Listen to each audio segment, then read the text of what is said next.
Sir 7 గంటలకి రావాల్సిన train late అంట. ఎంతో తెలుసా?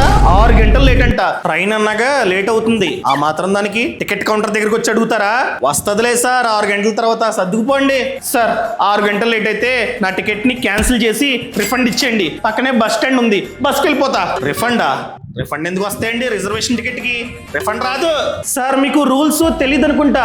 ఇండియన్ రైల్వే రూల్స్ ప్రకారంగా ఏదైనా ట్రైన్ 3 hours కంటే ఎక్కువ డిలే అయిందనుకోండి, పాసెంజర్ కనుక ఆ ట్రైన్ లో ట్రావెల్ చేయకూడదు అని చెప్పి డిసైడ్ అయితే మీరు ఖచ్చితంగా ట్రైన్ టికెట్ రిఫండ్ ఇవ్వాల్సిందే. మేము చేయాల్సింది టీడీఆర్ ఫైల్ చేయడం మాత్రమే. ఫర్ ఎగ్జాంపుల్, నేను ఈ ట్రైన్ టికెట్ ని ఇదే రైల్వే స్టేషన్ కౌంటర్ లో చాలా రోజుల క్రితం కొనుక్కున్నా, రిజర్వేషన్ చేయించుకున్నా. సో నేను ఇదే కౌంటర్ దగ్గరకు వచ్చి టీడీఆర్ అప్లికేషన్ ఫామ్ అడిగితే ఇవ్వాల్సిందే. ఇవ్వండి. సో మీరు ఫామ్ ఇచ్చిన తర్వాత నేను ఫిల్ చేసి మీకు ఇస్తే ఖచ్చితంగా మీరు రిఫండ్ ఇవ్వాల్సిందే. ఒకవేళ మీరు కనుక ఐఆర్సిటిసి యాప్ లేకపోతే రైల్ వన్ యాప్ లో బుక్ చేసుకున్నారనుకోండి, అదే యాప్ ఓపెన్ చేసి మై ట్రాన్సాక్షన్స్ మీద క్లిక్ చేసి అక్కడ ఫైల్ టీడీఆర్ మీద మీరైతే క్లిక్ చేయాలి. అక్కడ మీ టికెట్ ని చూస్ చేసుకోమంటుంది. చూస్ చేసుకున్న తర్వాత రీజన్ అడుగుతుంది. రీజన్ ని క్లిక్ చేస్తే చాలు. సో రిఫండ్ అన్నది డైరెక్ట్ గా మీ బ్యాంక్ అకౌంట్ లోకి వస్తుంది.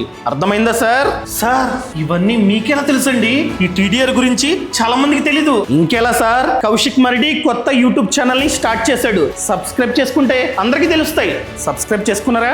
సర్లేండి, టీడీఆర్ ని ఫైల్ చేద్దరు కానీ అప్లికేషన్ ఫామ్ ఇస్తా.